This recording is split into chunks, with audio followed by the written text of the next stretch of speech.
जय श्री राम मित्रों, आपका स्वागत है आपके YouTube चैनल सनातन भक्ति सागर पर।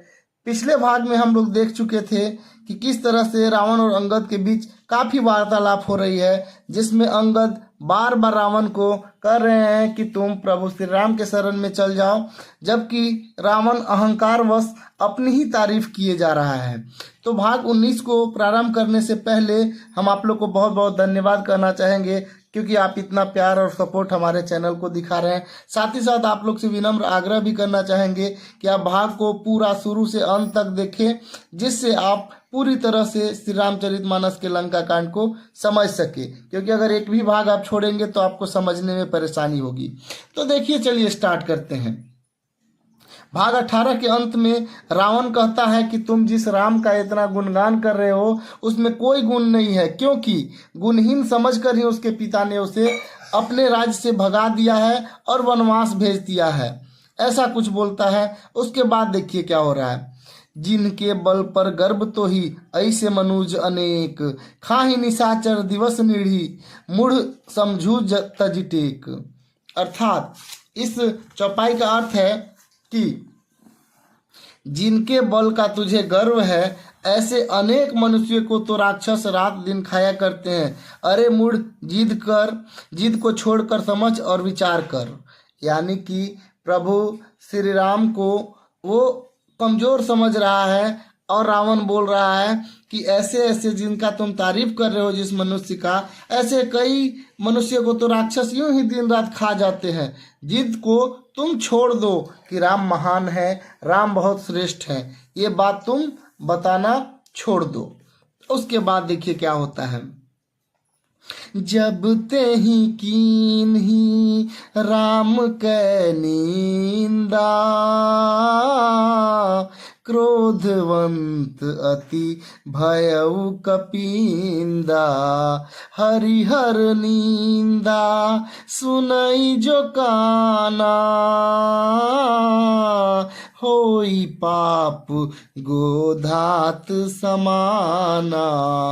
जब उसने श्री राम जी की निंदा की, अर्थात जब रावण प्रभु श्री राम का निंदा करता है, तब कपि श्रेष्ठ अंगद अत्यंत क्रोधित हो जाते हैं, क्योंकि शास्त्र ऐसा कहते हैं कि जो अपने कान से भगवान विष्णु और शिव की निंदा सुनते हैं उन्हें गोवध के समान पाप लगता है। अर्थात जब रावण प्रभु श्री राम का बुराई करता है तब अत्यंत गुस्सा हो जाते हैं अंगद जी, और बोलते हैं कि जिस तरह प्रभु श्री राम जो भगवान विष्णु के अवतार हैं, अगर कोई भी भगवान विष्णु और शिव की निंदा को सुनता है तो उसे उतना ही पाप लगता है जितना गौ का हत्या का पाप लगता है। उसके बाद देखिए क्या बड़ा ही रोचक होने वाला है आगे का चौपाई। कटकटान कपि कुंजर भारी, दूह भुज दंड तम की महिमारी, डोलत धरनी सभासद खासे, चले भजी भय मारुति ग्रसे। वानर श्रेष्ठ अंगद बहुत जोर से कटकटाते हुए शब्द कहते हैं, और उन्होंने तमाकर जोर से अपने भुजदंड को पृथ्वी पर दे मारते हैं, यानी अपना हाथ को जमीन पर पटकते हैं। पृथ्वी हिलने लगती है, जिससे बैठे हुए सभासद गिर पड़ते हैं और भय रूपी पवन भूत से ग्रस्त होकर भाग चले। यानी कि ये सब सुनने के बाद जो रावण बता रहा था प्रभु श्री राम के बारे में कि वो बहुत साधारण है और ऐसे ऐसे को तो कितने ही राक्षस खा जाते हैं, ये सुनकर वानर श्रेष्ठ अंगद अत्यंत क्रोधित होकर अपने हाथ से जोरदार प्रहार करते हैं धरती पर, और धरती हिलने लगती है और सब राक्षसों के बीच भगदड़ मच जाता है। उसके बाद देखिए क्या होता है। गिरत संभारी उठा दसानंद,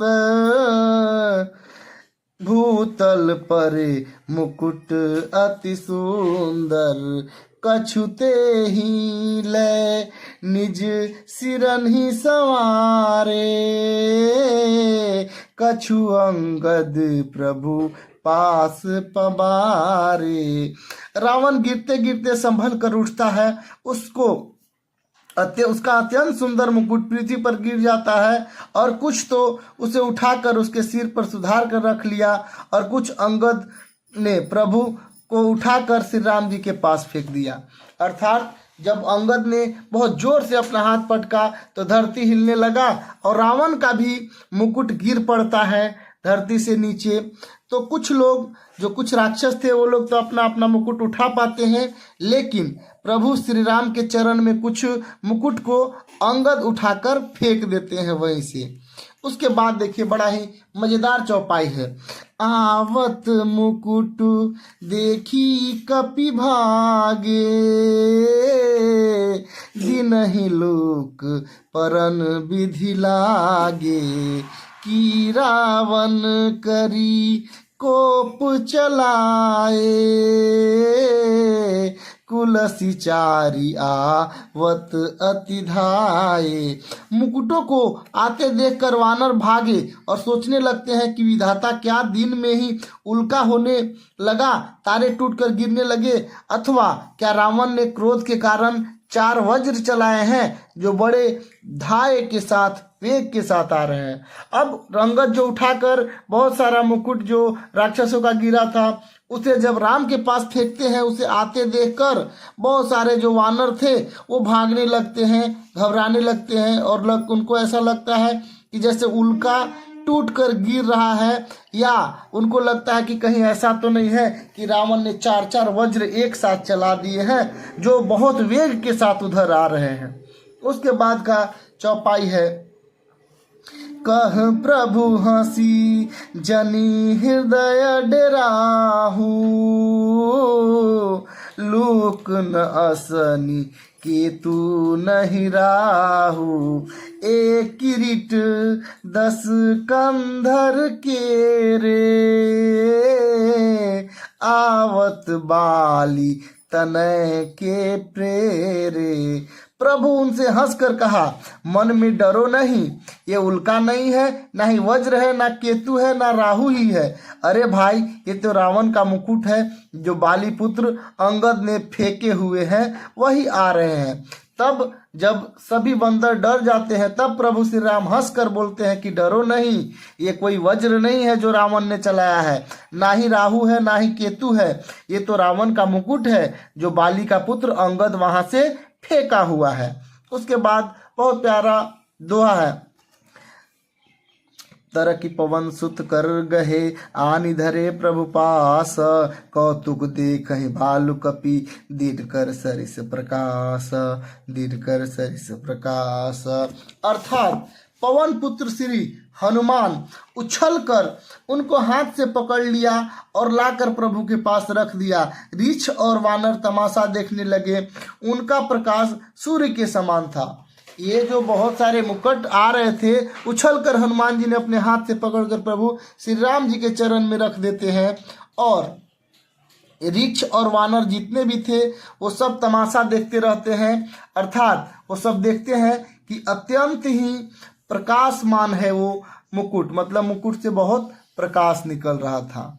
उसके बाद का चौपाई हम लोग देखते हैं मित्रों।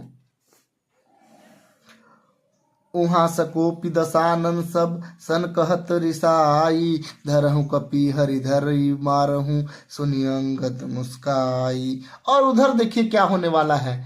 जब रावण ने देखा कि ये तो सबका मुकुट उठाकर फेंक दिया है, तो वहां सभा में क्रोधयुक्त रावण जो है क्रोध में आ जाता है और कहने लगता है, बंदर को पकड़ लो और पकड़कर मार डालो। अंगद यह सुनकर मुस्कुराने लगते हैं। रावण क्रोधित होकर बोलता है कि इस बंदर को पकड़ो और मार डालो। उसके बाद देखिए कितना मजेदार चौपाई होने वाला है मित्रों। एही विधि बेगी सुभट सब धावहु, खाहु भालु कपि जह जह पावहु, मरकटहीन करहु महि जाई, जियत धरहु तापस दो भाई। रावण फिर बोला, इसे मारकर सब योद्धा तुरंत दौड़ो और जहां जहां रीछ वानर को पाओ वहीं खा डालो, पृथ्वी को बंदरों से रहित कर दो और जाकर दोनों तपस्वियों यानी राम और लक्ष्मण को जीते जी पकड़ लो। रावण आदेश देता है सब राक्षसों को कि जाओ तुरंत पकड़ लो इस वानर को, और जहां कहीं भी वानर और भालू नजर आते हैं सबको मार डालो और खा जाओ, बंदरों को पूरे धरती से खत्म कर दो। और उन राम और लक्ष्मण जो तपस्वी हैं उनको जिंदा पकड़ कर लाओ। रावण आदेश देता है कि ऐसा करो, लेकिन उसके बाद देखिए बड़ा मजेदार होने वाला है। पुनि सकोप बोले उजुब राजा, गाल बजावत तो ही न लाजा, मरुगर काटी नीलज कुल घाती, बाल बिलो की बिह रति नहीं छाती। रावण एक कोप भरे वचन सुनकर तब युवराज अंगद क्रोधित होकर बोलते हैं, तुझे गाल बजाने में लाज नहीं आती? अरे निर्लज, अरे कुलनाशक, गला काट कर आत्महत्या करके मर जा। देखिए क्या अंगद बोल रहे हैं, मेरा बल देखकर भी क्या तेरी छाती नहीं फटती।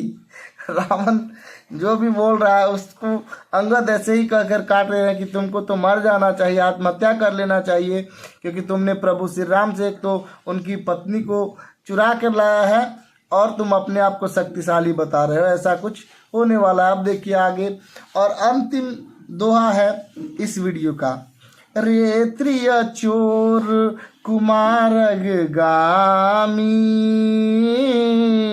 खलमल राशि मंद मति कामी, सन्य पात जल पसी दुर्बादा, भयसी काल बस खल मनु जादा। अंगद बोलते हैं, अरे स्त्री चोर, अरे कुमार्ग पर चलने वाले, अरे दुष्ट, पाप की राशि, मंद बुद्धि और कामी, तू सनी पात में क्यों दुर्वचन बक रहा है? अरे दुष्ट राक्षस, तू काल के वश हो गया है। यानी कि अंगद बोलते हैं कि तुम एक महाचोर हो, तुमको शर्म नहीं आता है, तुम्हारा मृत्यु निकट है, मतलब तुम काल के वश में जा चुके हो, अर्थात तुम्हारी मृत्यु बहुत निकट है, ऐसा कहते हैं। तो ये था हमारा भाग। मित्रों अगले भाग अर्थात भाग 20 में हम लोग मिलेंगे, जिसमें आगे का वर्णन हम करेंगे। आप लोग का प्यार और सपोर्ट के लिए बहुत बहुत धन्यवाद। बहुत जल्दी कल इतने ही बजे, लमसम 4 बजे हर दिन वीडियो मिलता है, वो मिलते रहेगा हमारे ही यूट्यूब चैनल सनातन भक्ति सागर पर। बहुत बहुत धन्यवाद। जय श्री राम।